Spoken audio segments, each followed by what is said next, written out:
It was a regular Tuesday afternoon at the local grocery store. The air smelled faintly of fresh bread, and the hum of shopping carts rolling across the tiled floor filled the space. People were going about their day, picking up milk, vegetables, and snacks for dinner.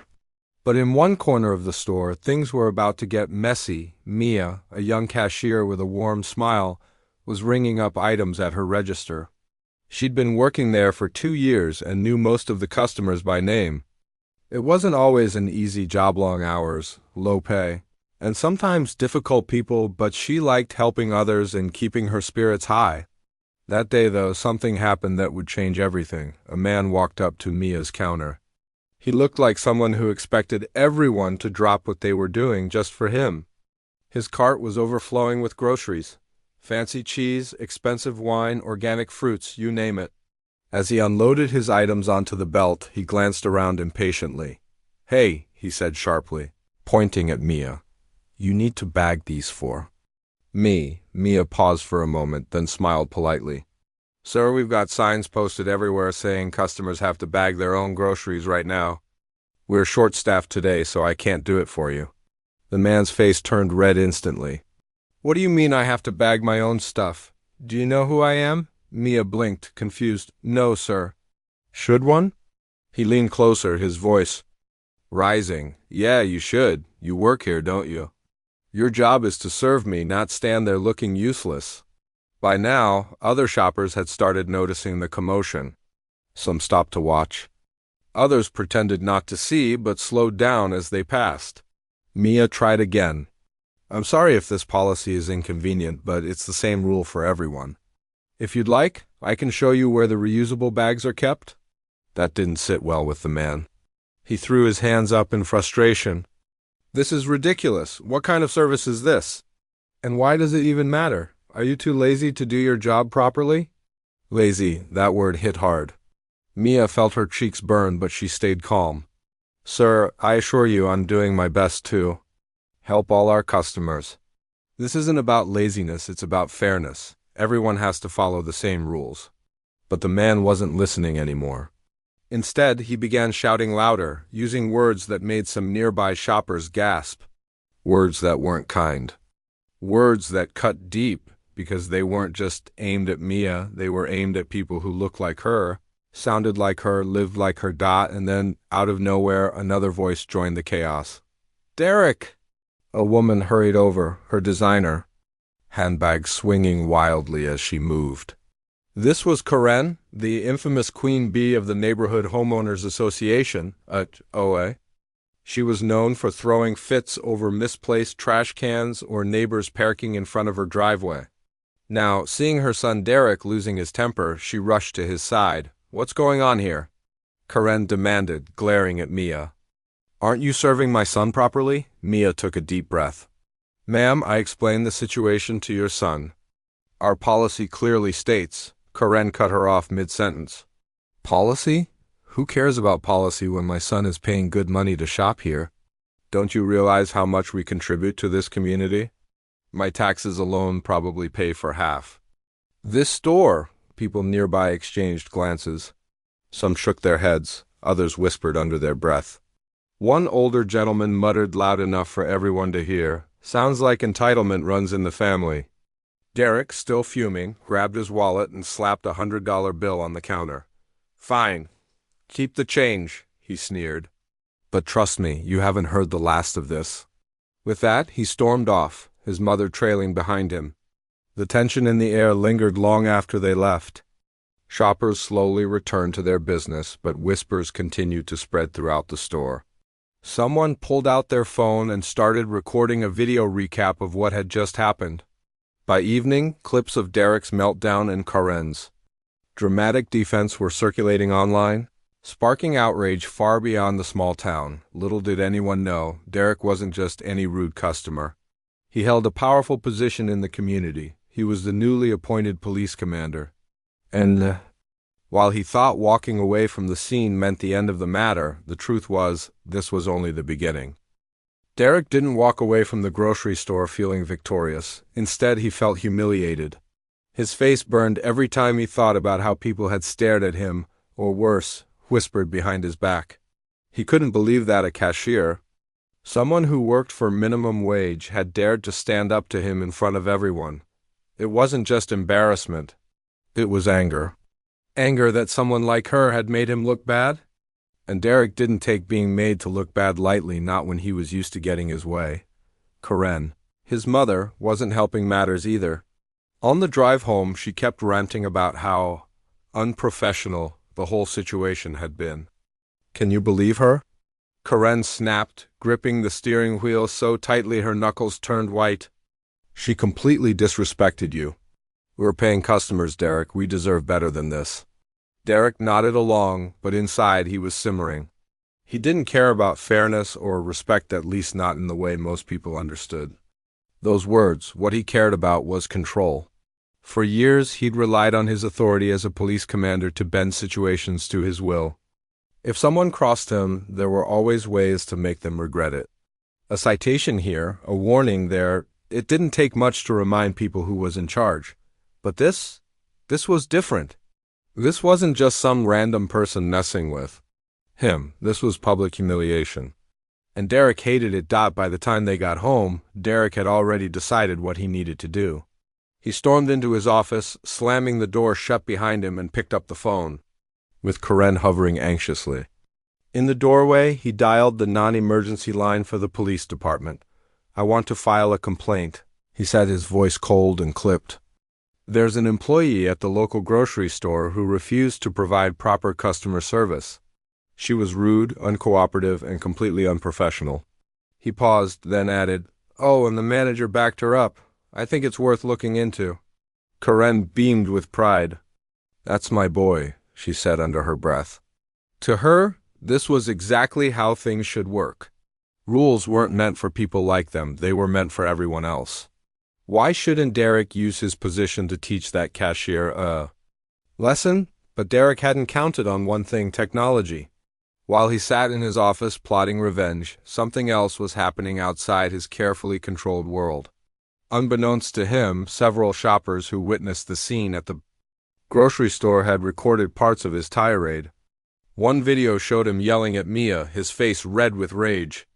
Another captured Karen jumping in to defend him, shouting about taxes and entitlement. Within hours, those videos went viral. Social media exploded. People from all over the country started sharing clips of Derek losing his temper, dissecting every word he said. Comments poured in, criticizing not only his behavior, but also the privilege and arrogance that seemed to fuel it. Someone even dug up old posts where Derek talked about cracking down on disrespect in the community. The irony wasn't lost on anyone. As the backlash grew, another bombshell dropped. Derek's identity as the police commander became public knowledge. Suddenly, the stakes were much higher. Residents of the small town began questioning how someone with such a short fuse could hold such a powerful position. How could a man who threw tantrums in grocery stores be trusted to lead the police force? Mia, meanwhile, found herself at the center of the storm. At first, she was overwhelmed by the attention. Her phone buzzed nonstop with messages from friends, coworkers, and even strangers offering support. Some encouraged her to file a formal complaint against Derek, while others urged her to speak out publicly. For a while, she hesitated. Standing up to a police commander felt like stepping into dangerous territory. But as the days passed, Mia realized she couldn't stay silent. Not after everything that had happened. With the help of her coworkers, Mia gathered evidence. They collected screenshots of Derek's social media posts, saved copies of the viral videos, and wrote detailed accounts of the incident. Together, they submitted a formal complaint to the Police Oversight Board, alleging harassment and abuse of power. It wasn't just about Mia anymore, it was about holding someone accountable for their actions. Karen, desperate to protect her son's reputation, tried to fight back. She called the grocery store's corporate office, demanding that Mia be fired for insubordination. When that didn't work, she filed a noise complaint against Mia's family, accusing them of disturbing the peace late at night. It was a petty move, meant to distract from the growing scandal. But instead of silencing Mia, Karen's antics only drew more attention to the case. Neighbors began speaking out about Karen's history of bullying within the HOA. Stories surfaced about how she weaponized rules to target families of color, nitpicking minor infractions while ignoring bigger issues. Others recalled instances where she'd thrown fits over trivial matters, like someone painting their front door a shade of blue she didn't approve of. Slowly but surely, Karen's carefully crafted image as a respectable community leader started to crumble. For Derek, the pressure mounted. Reporters began showing up at his house, asking questions he wasn't prepared to answer. Local activists organized protests outside City Hall, calling for accountability and transparency. Even some of his colleagues in the police department started distancing themselves from him, worried about being associated with his increasingly toxic reputation. What started as a simple argument at the grocery store had spiraled into something far bigger than Derek or Karen could have imagined. Their attempt to punish Mia had backfired spectacularly, turning them into the very thing they feared most, the subject of public scrutiny. And as the dust settled, one thing became clear: this was only the beginning of their downfall. The grocery store incident didn't just stay online, it spilled into real life. People were angry, and they weren't going to let it go. What started as a viral video turned into something much bigger, a movement. Residents of the small town began organizing protests outside City Hall, demanding answers and accountability. It wasn't just about Derek anymore. It was about all the things that had been swept under the rug for years. At first, the protests were small, a few dozen people, holding signs with slogans like "Justice over entitlement" and "Enough is enough." But word spread quickly. Neighbors who rarely spoke to each other suddenly found themselves standing side by side, united by a shared frustration. Some brought their kids, while others handed out flyers explaining why they were there. It wasn't long before local news stations showed up to cover the story, amplifying the message even further. Mia became an accidental symbol of the fight. She hadn't asked for this role, but she couldn't ignore the support pouring in from every corner of the community. Strangers stopped her on the street to thank her for standing up to Derek. Coworkers hugged her before shifts, telling her how proud they were. Even customers who usually avoided eye contact went out of their way to say hello. For the first time in her life, Mia felt like she mattered, not just as a worker, but as a person. But it wasn't just Mia's courage that inspired people. It was the stories that came flooding out once the dam broke. One by one, residents began sharing their own experiences with Derek and his mother. A retired teacher recounted how Derek had once issued her a ticket for parking too close to a fire hydrant, even though she'd been dropping off supplies for a charity event. A young father described how Karen had reported him to the HOA for having a basketball hoop in his driveway, despite it being perfectly legal. And a local business owner revealed that Derek had threatened to shut down his shop after he complained about unfair citations. These stories painted a clear picture. Derek and Karen weren't just rude or entitled, they were bullies. They used their power to intimidate and control, making life harder for anyone who dared to cross them. And now, thanks to Mia's bravery, people finally felt safe enough to speak out. The backlash against Derek reached new heights when someone leaked internal memos from the police department. The documents showed that Derek had routinely ignored complaints of racial profiling within his ranks. In one case, he'd even covered up an officer's use of excessive force during a traffic stop. The memo included quotes from Derek himself, dismissing concerns about bias as overblown nonsense. When the public saw those words in black and white, the outrage intensified. Protesters added new chants to their rallies: "No more cover-ups," and "Protect and serve everyone." Local activists called for an independent investigation into Derek's leadership, arguing that no one should be above scrutiny, not even the police commander. Karen, meanwhile, was crumbling under the weight of her own actions. As more neighbors came forward with stories of her bullying, the HOA board decided it was time to take action. At an emergency meeting, several members stood up to share their grievances. One woman tearfully described how Karen had tried to get her evicted after her son accidentally kicked a soccer ball into Karen's yard. Another man talked about how Karen had forced him to repaint his fence 3 times because she didn't like the color. Even though it met all neighborhood guidelines, the final straw came when someone presented emails showing Karen orchestrating smear campaigns against families of color. In one message, she referred to a black family as troublemakers and urged others to keep an eye on them. When these emails were made public, Karen's reputation was shattered. The HOA board voted unanimously to suspend her pending a full review of her conduct. For the first time in years, Karen was powerless, and everyone could see it as the pressure mounted. Derek and Karen tried to fight back, but nothing worked. Derek gave a brief press conference, insisting that the allegations against him were misunderstandings blown out of proportion. He promised to cooperate with any investigations, but his tone was defensive, almost dismissive. Instead of calming the public, his words only fueled more anger. People pointed out that he still hadn't apologized to Mia or anyone else he'd wronged. Karen, desperate to save face, held her own impromptu meeting in her driveway. Surrounded by reporters, she tearfully insisted that she was being targeted unfairly. "I'm not perfect," she admitted, dabbing at her eyes with a tissue. "But I've always tried to do what's best for our community." Her speech might have worked if it hadn't been for the footage circulating online of her yelling at Mia in the grocery store. Viewers mocked her performance, calling it theatrics and too little, too late. By the end of the week, Derek and Karen were isolated. Friends they'd known for years stopped answering their calls. Neighbors crossed the street to avoid them. Even their own family members began distancing themselves, embarrassed by the chaos they'd caused. For the first time, Derek and Karen realized they couldn't hide behind their titles or connections. Their attempts to manipulate the system had failed spectacularly, leaving them exposed and vulnerable. For Mia, the shift in the town's energy was undeniable. Where once she'd felt invisible, she now felt seen. Her coworkers rallied around her, refusing to let Derek's threats intimidate them.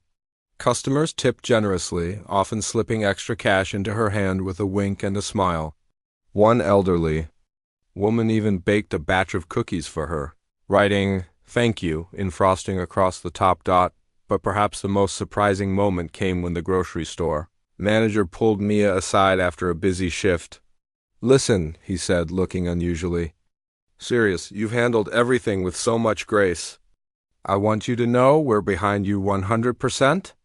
And, well, I think you'd make an excellent assistant manager." Mia blinked in shock. "Are you serious?" He nodded. "Absolutely. You've earned it."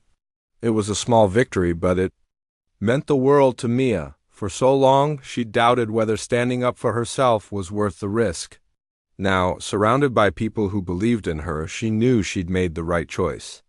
The road ahead wouldn't be easy. Fighting for justice never was, but for the first time, she felt hopeful. Hopeful that change was possible, hopeful that the community could heal, and hopeful that Derek and Karen's downfall would remind everyone that no one is untouchable, not even those who think they're above the rules. The investigation into Derek's actions turned into a whirlwind that nobody could have predicted, not even those who had been calling for accountability. What started as a single complaint from Mia grew into a full-blown examination of his leadership, his decisions, and the culture he had fostered within the police department. Every day brought new revelations, each one more damning than the last. And as the truth came to light, it became impossible for anyone to defend him anymore. It began with interviews. Investigators spoke to officers under Derek's command, many of whom had kept quiet for years out of fear of retaliation. One by one, they broke their silence, sharing stories of how Derek had dismissed their concerns about racial profiling or brushed off complaints from the public. A few admitted that they had followed his lead, issuing citations or making arrests based on bias rather than evidence. Others confessed that they had wanted to speak up but didn't know how, not when Derek held so much power over their careers. Then came the documents. Internal reports showed that Derek had ignored multiple warnings about misconduct within the department.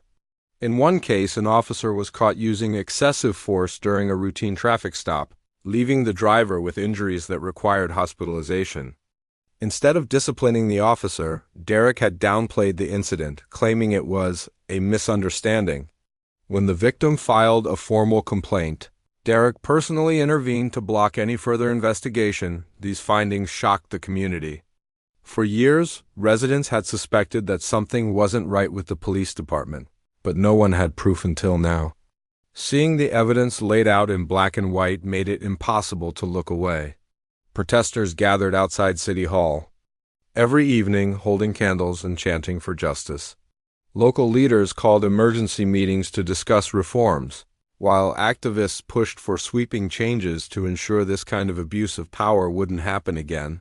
Meanwhile, Karen's downfall unfolded in parallel. The HOA board's investigation revealed years of discriminatory behavior that went far beyond her infamous temper tantrums. Emails showed that she had targeted families of color, nitpicking minor infractions while ignoring similar violations by white neighbors.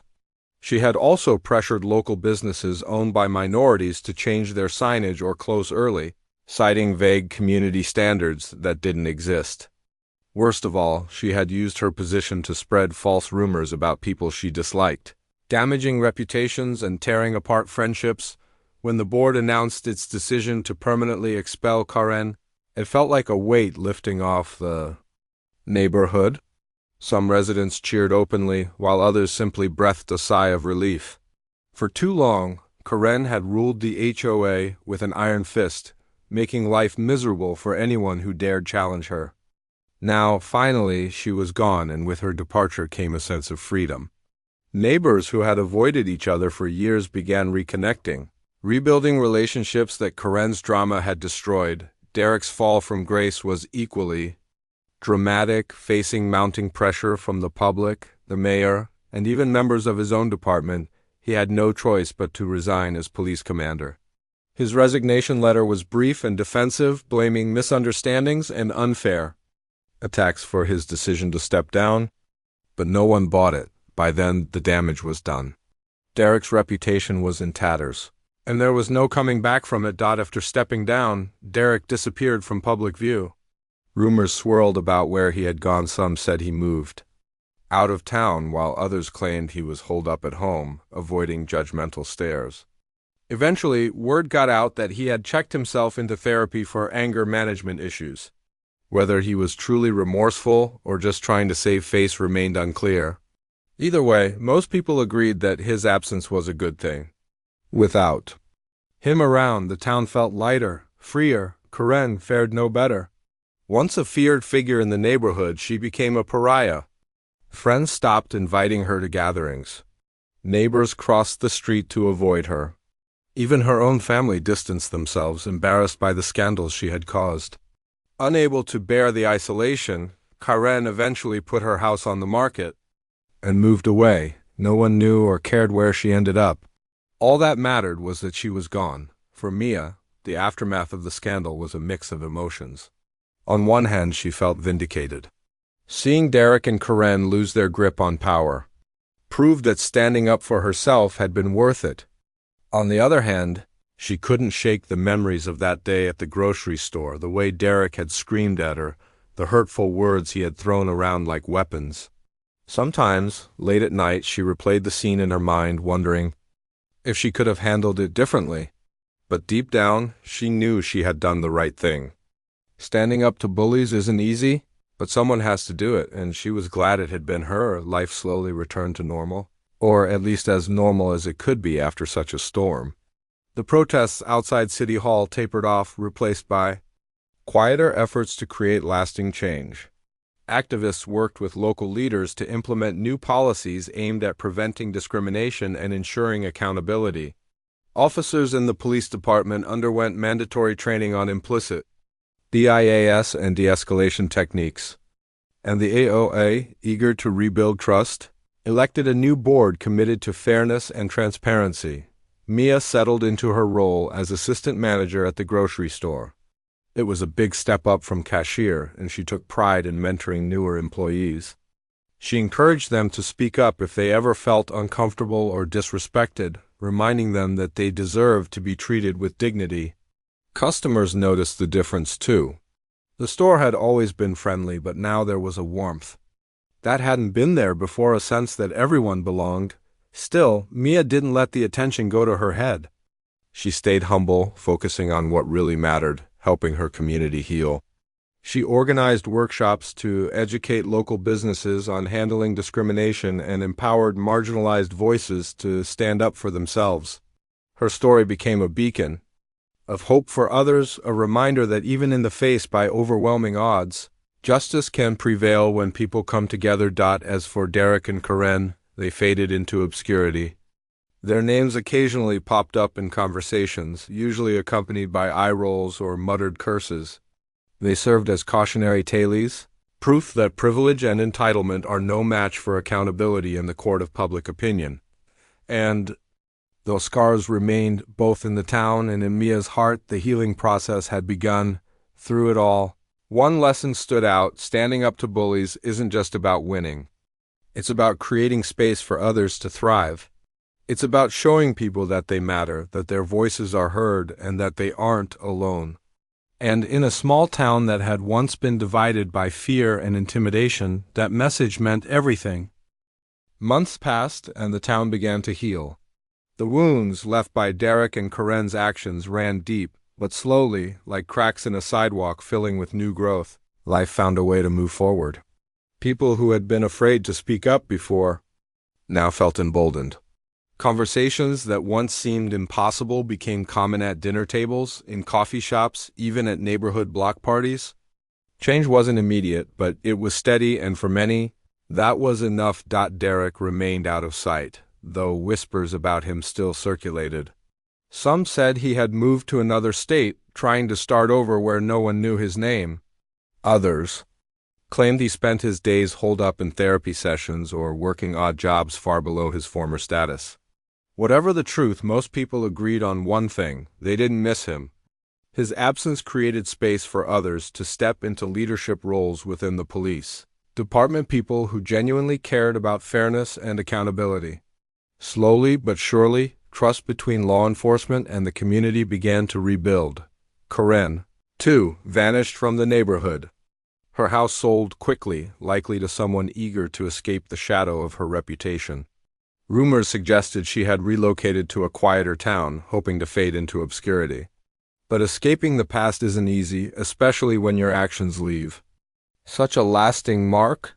Former neighbors occasionally joked about her downfall, marveling at how quickly her power crumbled once people stood together against her. For those she had bullied, her departure was a relief, a chance to breathe freely without looking over their shoulders. For Mia, life took on a new rhythm. She embraced her role as assistant manager, pouring herself into making the grocery store a welcoming place for everyone. Under her guidance, the staff implemented small but meaningful changes. They posted signs reminding customers to treat employees with kindness and respect. They introduced community appreciation days, offering discounts to local families struggling to make ends meet. And they held monthly meetings where employees could voice concerns or share ideas without fear of judgment. But Mia's influence extended beyond the store. Inspired by the support she'd received during the scandal, she became an advocate for workplace equality and systemic change. She partnered with local organizations to host workshops on handling discrimination, teaching businesses how to create environments where everyone felt valued. She spoke at schools and community centers, sharing her story and encouraging others to stand up for themselves, even when it felt scary. Her courage inspired countless people.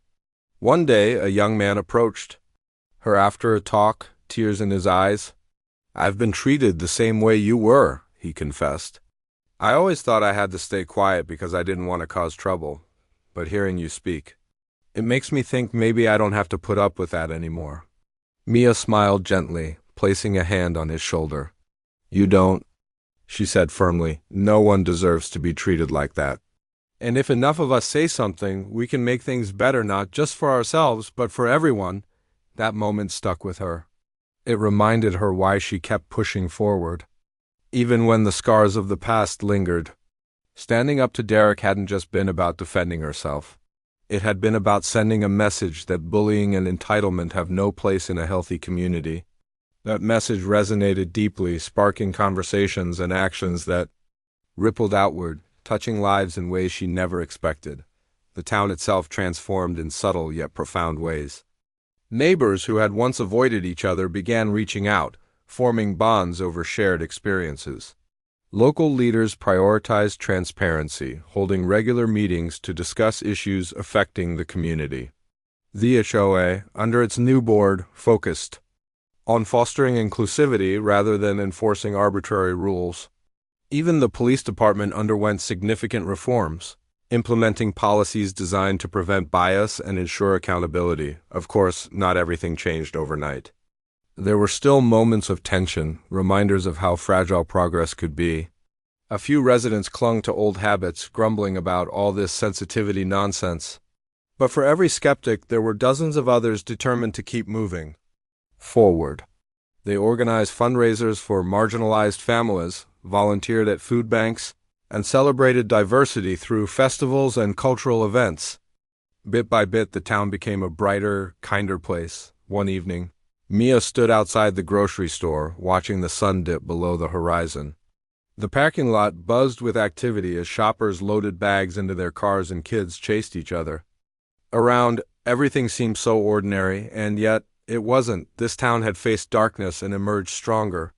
Its people had banded together, refusing to let fear dictate their lives.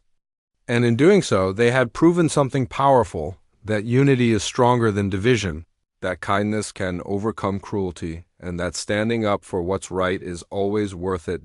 As she locked up for the night, a customer stopped her. "Hey," he said, smiling warmly. "Just wanted to say thanks. You've made a real difference here." Mia paused, surprised. "Me?" she asked, pointing to herself. "Yeah, you," he replied. "We see it. Everyone does." For a moment, she didn't know what to say. And then she smiled back, feeling a warmth spread through her chest. "Thank you," she said softly. That means a lot." Walking to her car, she reflected on how far she'd come. From the cashier who had simply been trying to do her job to the woman who had sparked a movement, Mia's journey had been anything but predictable. But through it all, she had learned one undeniable truth. Change starts with courage. Courage. To speak up, to stand firm, and to believe that even the smallest actions can lead to big results. And so, as the stars twinkled above and the hum of the town faded into the night, Mia drove home knowing one thing for certain. The fight wasn't over, but neither was hope. Together, this community had shown that justice isn't just a word, it's a promise. And promises, once made, are worth keeping.